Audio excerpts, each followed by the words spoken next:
Salam saudara. Hari ini kita ingin belajar tentang perumpamaan dua orang anak. Ini bukan perumpamaan tentang dua orang anak yang hilang, bukan itu saudara. Tapi tentang dua orang anak yang berbeda. Banyak di antara kita yang tidak ingin dibanding-bandingkan. Tetapi ternyata Tuhan memberikan perumpamaan ini untuk perbandingan, saudara. Seringkali Tuhan mengajar kita dengan perbandingan. Seperti kita tahu yang perumpamaan dua anak yang hilang itu, Tuhan mengajar dengan perbandingan. Atau Tuhan mengajar tentang perumpamaan orang yang berhutang, saudara. Itu juga Tuhan mengajar dengan perbandingan. Kenapa, saudara? Karena dengan perbandingan kita jadi tahu mana yang kurang baik dan mana yang lebih baik. Mana yang tidak harus dilakukan dan mana yang harus dilakukan. Bukan kita membandingkan untuk mencari kesalahan, tapi kita membandingkan untuk mencari yang baik, untuk mencari yang benar, untuk mencari yang harus dilakukan. Seringkali, saudara, gereja tidak ingin dibanding-bandingkan. Oh, kalau gereja sana, biar gereja sana seperti itu. Gereja kita ya seperti ini.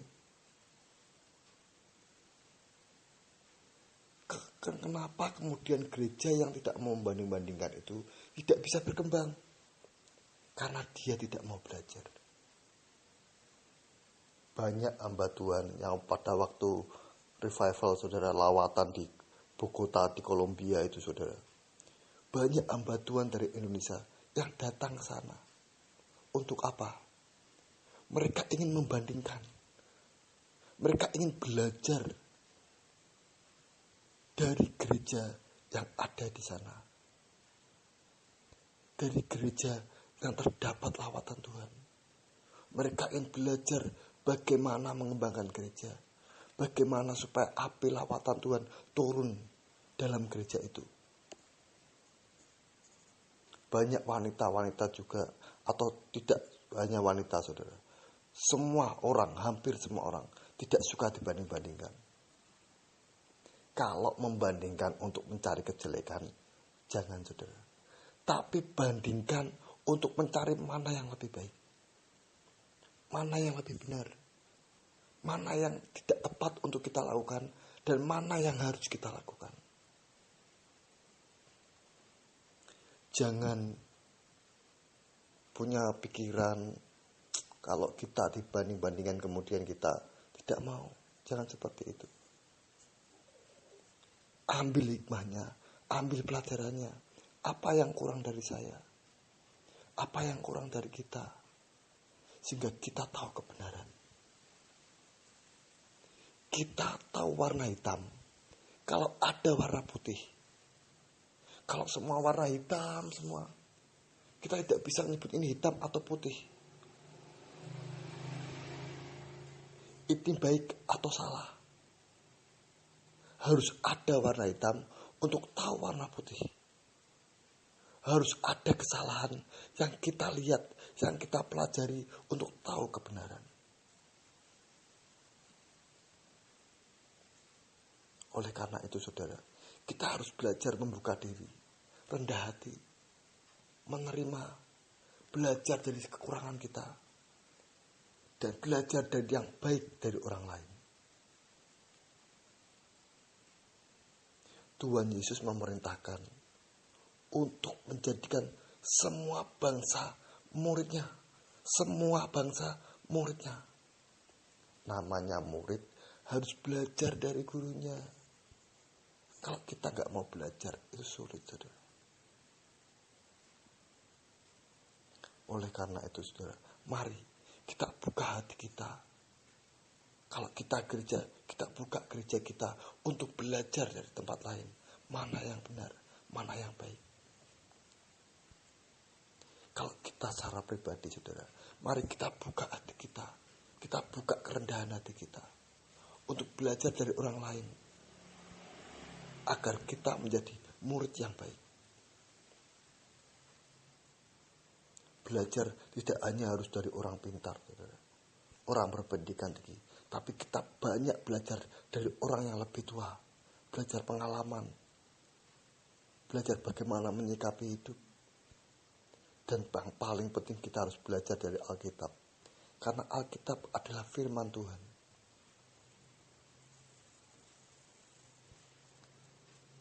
Karena waktu, saudara, saya tidak ingin bicara banyak tentang belajar dan membandingkan. Kali ini kita ingin belajar tentang dua orang anak. Kita baca saja, saudara, pada Matius pasal yang ke-21, mulai ayat yang ke-28. Matius pasal 21, mulai ayat yang ke-28. Perumpamaan tentang dua orang anak. Tetapi apakah pendapatmu tentang ini? Seorang mempunyai dua anak laki-laki. Ia berkata kepada anak yang sulung dan berkata, ia pergi kepada anak yang sulung dan berkata, "Anakku, pergi dan bekerjalah hari ini dalam kebun anggur." Jawab anak itu, "Baik, Bapa." Tetapi ia tidak pergi. 30. Lalu orang itu pergi kepada anak yang kedua dan berkata demikian juga. Dan anak itu menjawab, "Aku tidak mau." Tetapi kemudian ia menyesal, lalu pergi juga.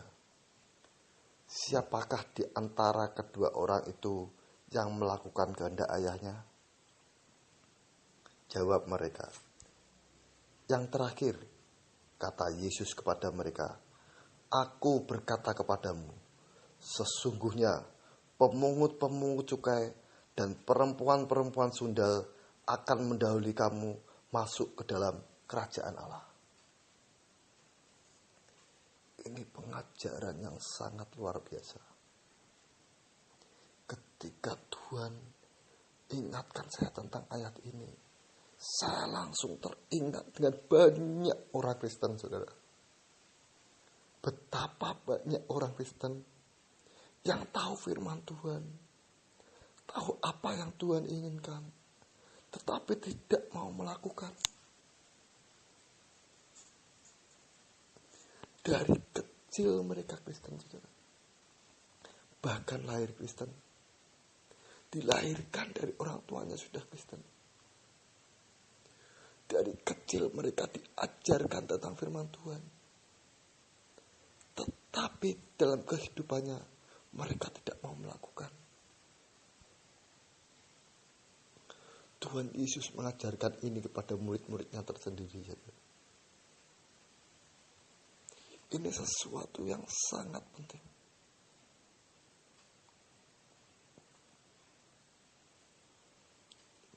Banyak, saudara, orang-orang Kristen atau penginjil, saudara, seperti saya, pengkhotbah, pendeta, yang tahu segala kebenaran firman Tuhan, tetapi tidak mau melakukan. Mereka bisa bicara dengan luar biasa, mereka bisa berkhotbah dengan luar biasa, tetapi dalam kehidupannya mereka tidak melakukan.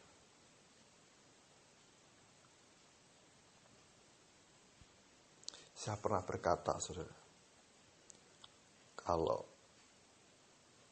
seperti ini, kita itu tahu tugas kita.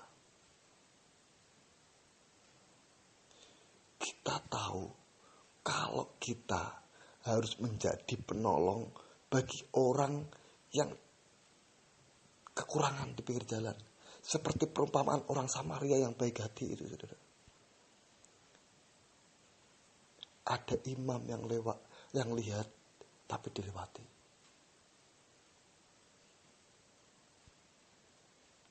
Ada orang Yahudi yang lihat, tapi dilewati.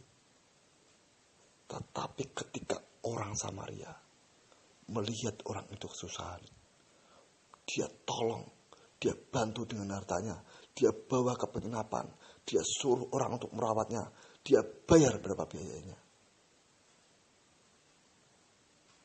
Sama seperti perumpamaan ini. Betapa banyak orang Kristen yang tahu kalau harus menolong orang miskin, tetapi dia diam saja. Tidak melakukan. Tidak menyesal dan tidak melakukan. Walaupun dia berkata kepada Tuhan pada saat dia ibadah, pada saat dia dengarkan firman, pada saat dia baca Alkitab, ya Tuhan, saya akan lakukan. Tetapi kemudian ia tidak pergi. Seperti yang ayat 29. Jawab anak itu, baik Bapa. Tetapi ia tidak pergi. Tetapi ia tidak pergi. Sebenarnya saudara, dalam hati saya menyesali betapa banyak hamba-hamba Tuhan yang kaya, yang hidupnya mewah, gaya hidupnya berlebih. Dengan alasan dia hamba Tuhan yang diberkati saudara, dia bisa hidup mewah. Sementara ketika dia keluar dengan mobil mewahnya, dia melihat di perempatan jalan banyak orang yang tidak bisa makan, banyak anak kecil yang harus berkeliaran tanpa bisa apa-apa. Dia lewati. Padahal dia tahu apa yang seharusnya dia lakukan. Mungkin dia juga berkata, baik Bapak. Tetapi ia tidak pergi. Tetapi ia tidak melakukan.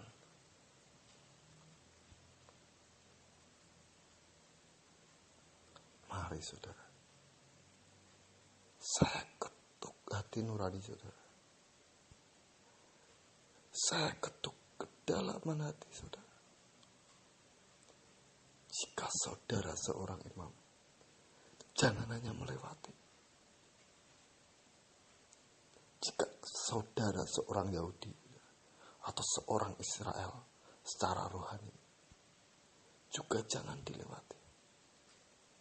Jangan bicara kepada Tuhan, baik Bapa, tetapi tidak pergi. Tetapi jadilah saudara orang yang berkata, mungkin Anda berkata, saya tidak sanggup Tuhan. Keadaan saya sendiri saja seperti ini Tuhan. Bagaimana saya menolong orang? Tetapi kemudian saudara ketika melihat itu, timbul belas kasihan. Saudara menyesali perkataan saudara, dan saudara membantu sebisanya.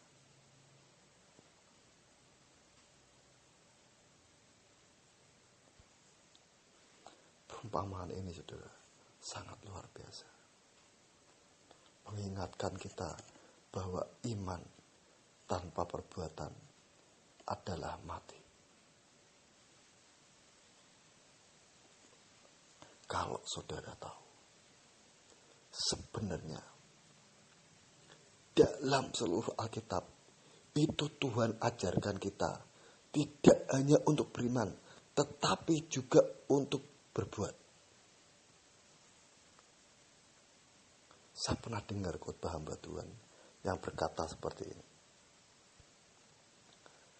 Tuhan berkehendak semua manusia masuk surga.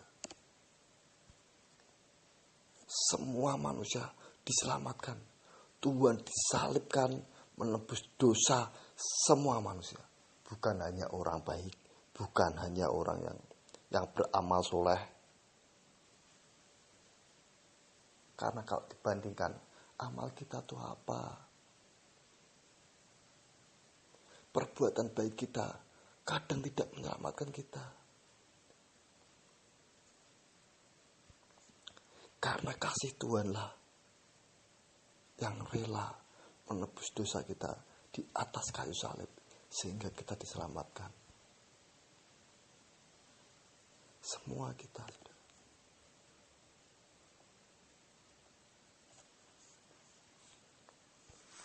Saya harap saudara kita belajar.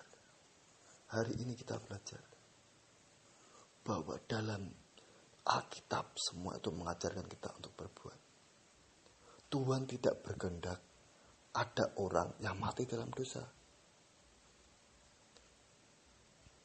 Tetapi kalau orang itu tidak melakukan apa yang menjadi bagiannya, akhirnya dia menjadi mati dalam dosa. Jadi mari kita melakukan bagian kita. Mari kita melakukan bagian kita. Supaya karya Tuhan yang turun ke dunia untuk menyelamatkan kita dengan pengorbanannya. Maaf saudara, menurut saya orang pembunuhan paling sadis itu ya saudara. Orang yang membunuh orang di atas kayu salib itu paling sadis. Lebih mati tembak langsung der gitu mati ya saudara. Selesai. Atau mati dipenggal kepalanya tel gitu selesai. Tapi coba bayangkan, dicambuk dulu saudara sampai kulitnya terkelupas, kemudian disuruh jalan, tidak diberi makan saudara. Saudara tidak diberi makan 1 hari aja mungkin sudah agak kuat, lemes, apalagi dicambui, harus menahan perih. Kemudian dalam keadaan hidup dipaku, dinaikkan di atas kayu salib dalam keadaan hidup sampai mati. Penyiksaan yang luar biasa. Tuhan di Taman Getsemani sudah mengambil hal itu untuk kita. Dan bagian kita untuk memperoleh keselamatan adalah melakukan apa yang Tuhan inginkan.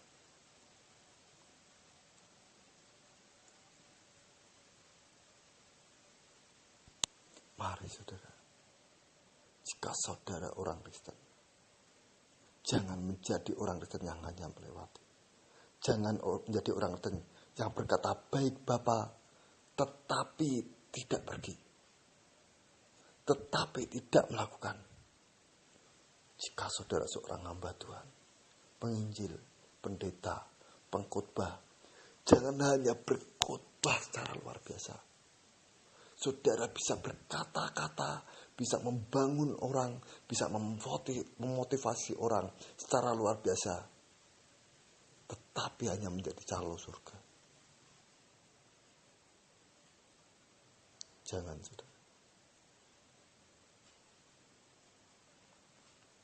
Tetapi cerminkan diri Kristus dalam hidup kita. Kalau kita berkata A, berarti kita harus lakukan yang A.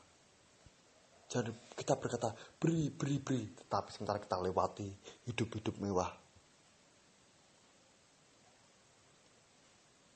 Buat apa kita ke Israel setahun 3 kali, apa setahun 5 kali? Kalau di sekitar kita masih banyak orang yang tidak mampu. Masih banyak orang yang bahkan tidak bisa menyekolahkan anaknya.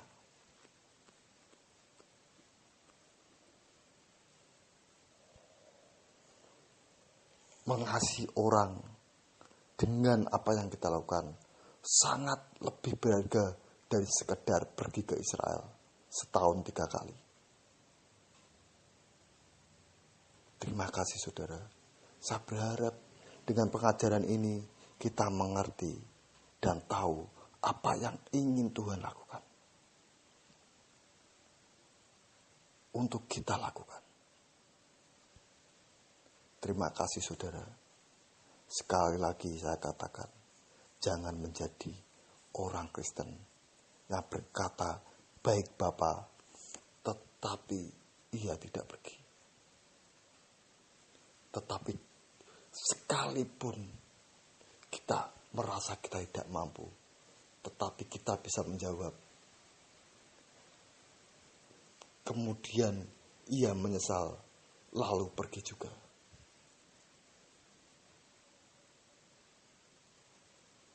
Mari kita buka hati kita. Kita buka nurani kita. Terima kasih. Salam. Tuhan Yesus memberkati.